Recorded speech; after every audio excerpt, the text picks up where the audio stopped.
Fala pessoas, beleza? Rodrigo mais uma vez aqui, cristão, marido, pai, programador, músico e curioso.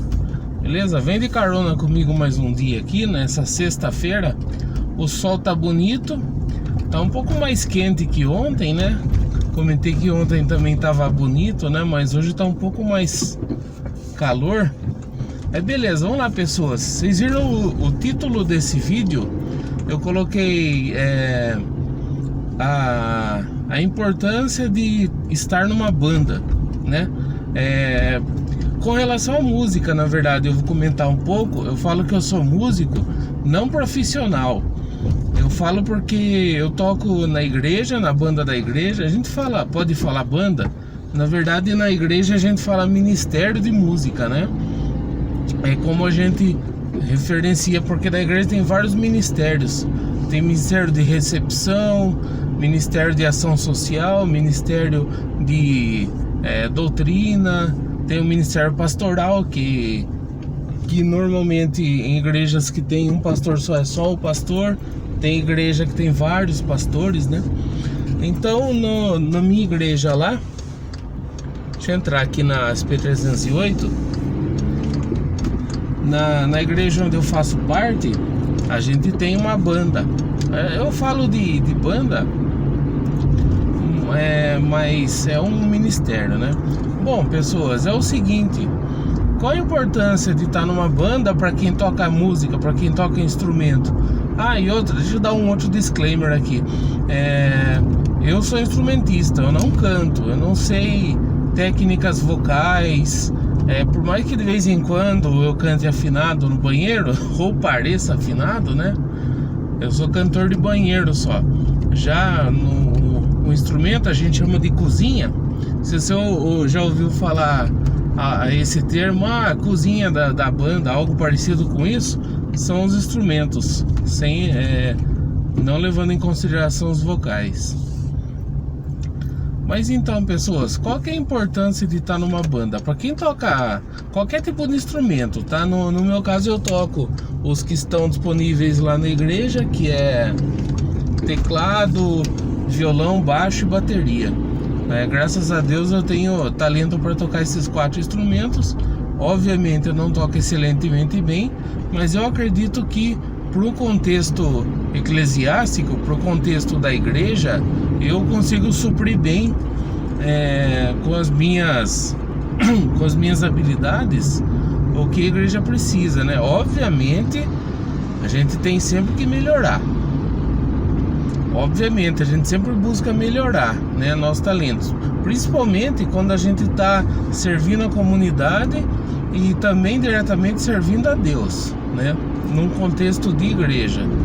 Mas a ideia minha é comentar sobre esses. Eu acho que eu, somando mais ou menos por cima, devo ter uns 15 anos que eu tô no Ministério de Música já.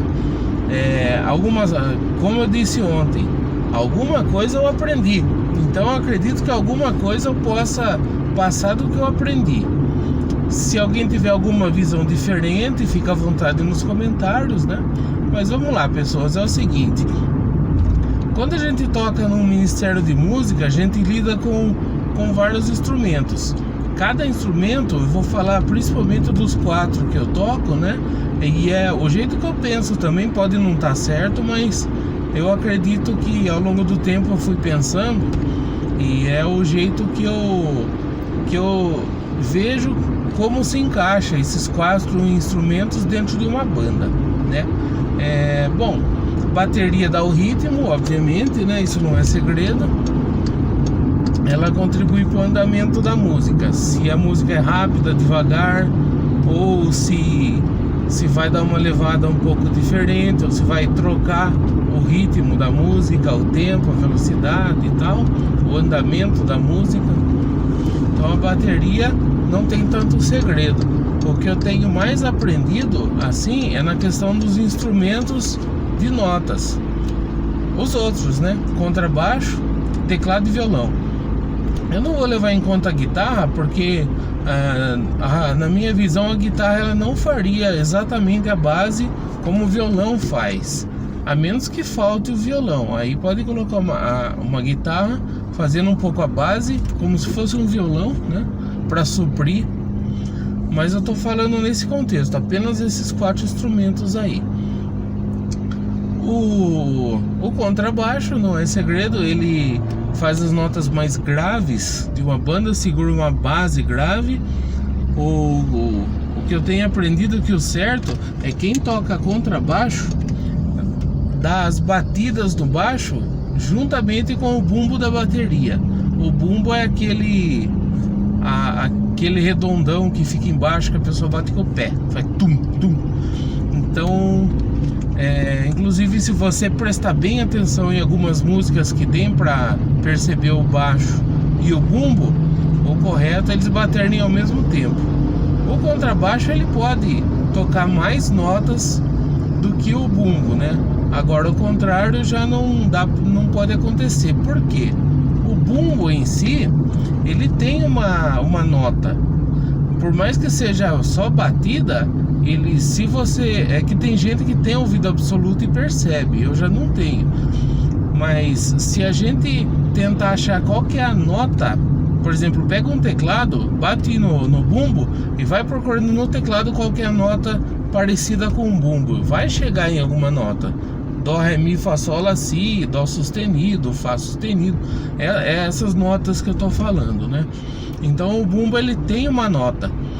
E para realmente ficar bem harmônico, pro bumbo não dar uma nota fora do tom da música, o correto é o baixo bater junto com o bumbo para que a nota do baixo encubra a nota do bumbo.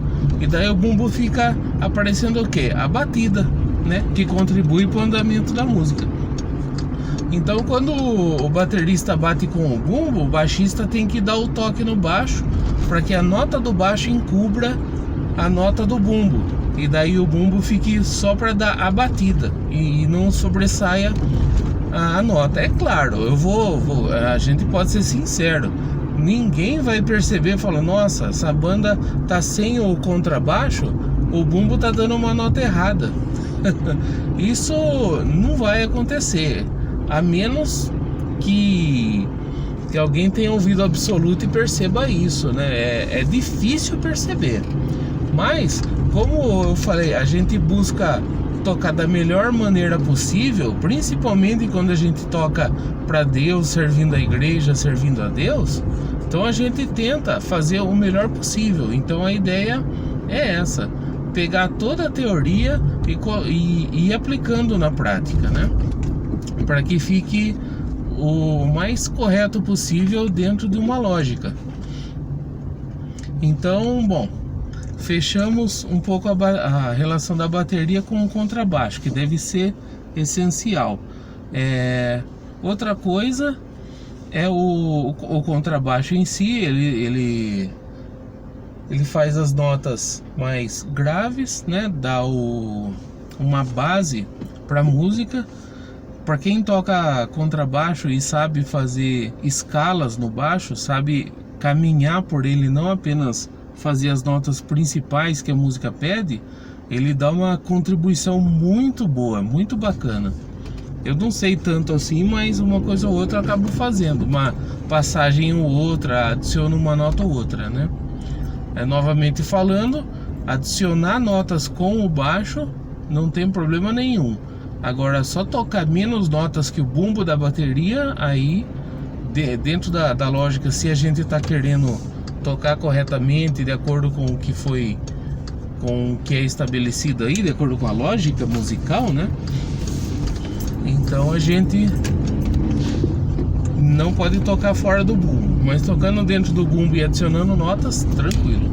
Então fica muito bonito um baixo que segue certinho o bumbo e ainda adiciona algumas notas, passagens, notas agudas do baixo que eu não sei usar as notas mais agudas, mas quem sabe e adiciona as notas dentro de uma escala, fica muito completa a música, fica muito bonito. No tempo certo fica muito legal. Bom, beleza. Quem auxilia, vamos dizer assim, o contrabaixo a dar uma base um pouco menos grave, um pouco mais caminhando por médio, é o tecladista com a mão esquerda. Mais uma vez estou falando do que eu aprendi, tá? Do que eu venho fazendo ao longo desses anos. Pode não ser exatamente o correto diante de músicos profissionais, mas ao longo do tempo eu venho aprendendo o seguinte: que o teclado, tocando com a mão esquerda, segura só as notas principais, como se fosse o próprio baixo, né? Adicionando uma nota dentro do acorde, um acorde formado por 3 notas, no mínimo, né? A primeira, a terça e a quinta. Então, não vou entrar talvez em técnica, mas dá só um apanhado geral. O teclado, então, ele adiciona com a mão esquerda mais um pouco de grave, adicionando uma nota a mais para completar.